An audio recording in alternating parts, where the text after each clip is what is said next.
Brian Platt, hey, dude, you won money on the Emmett fight. Love hearing that, my friend. I am so happy. That makes my whole day. That's why I do this show, is when everybody wins cash. If I can give you free information, you'll go out there and win some money. That makes my day. I love it.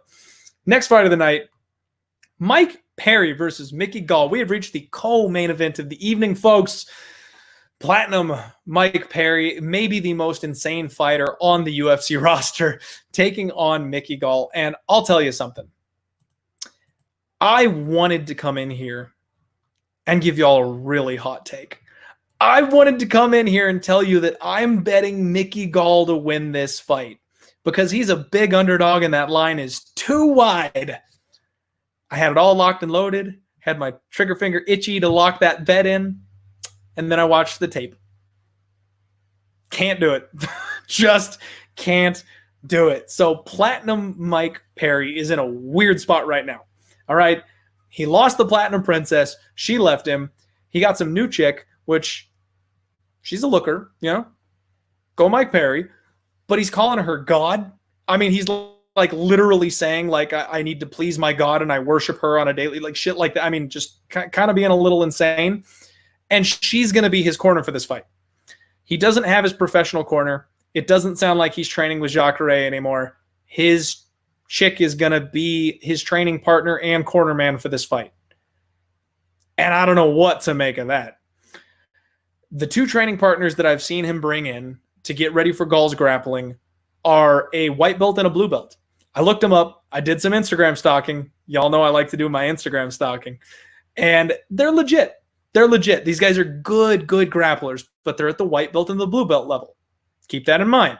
So even though they are legit, they're still very new to this. And he's using them as his main defense for a guy in Mickey Gall. Mike Perry likes to rush in. He's got big, heavy power, but we saw him be a little bit more methodical in his last couple of fights, taking on Vicente Luque and Jeff Neal. He's on a 2-fight skid. Lost a split decision to Vicente Luque, which I actually think that he could have won. I think his nose breaking and the blood was really the thing that forced that fight over. Kind of like when Nate the Train lost to or won against Darren Elkins.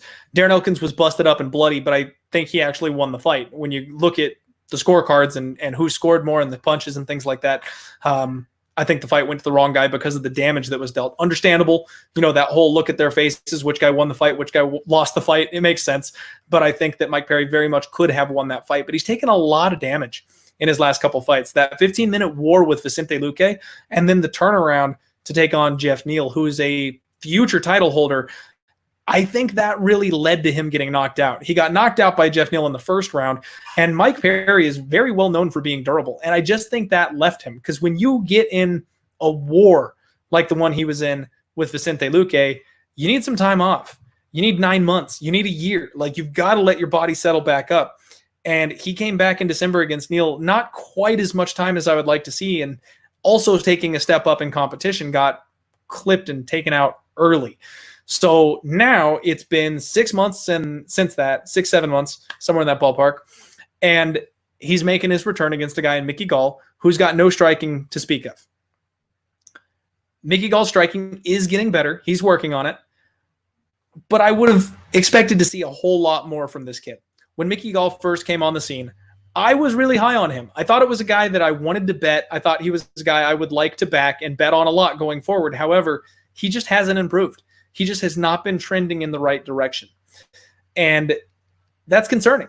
He's 28 years old. He's in the prime of his career, and we really should have seen something by now. The UFC is also spoon-feeding this kid to make sure he has time to get along, but he's just not making the right changes. He does have good straight punches down the middle. He's working on his kick game. Leg and body kicks are good, but they don't seem to have a whole lot of damage against them. He's got good dirty boxing against the fence. If he can crowd you up against the cage, he's not bad in that area. He's a Brazilian Jiu-Jitsu black belt, and that's why I wanted to mention that Perry's training partners are white and blue belts. They might be standouts, they might be athletic, they might be good, but a white belt and a blue belt aren't going to get you ready for a black belt. Plain and simple. Ain't going to happen.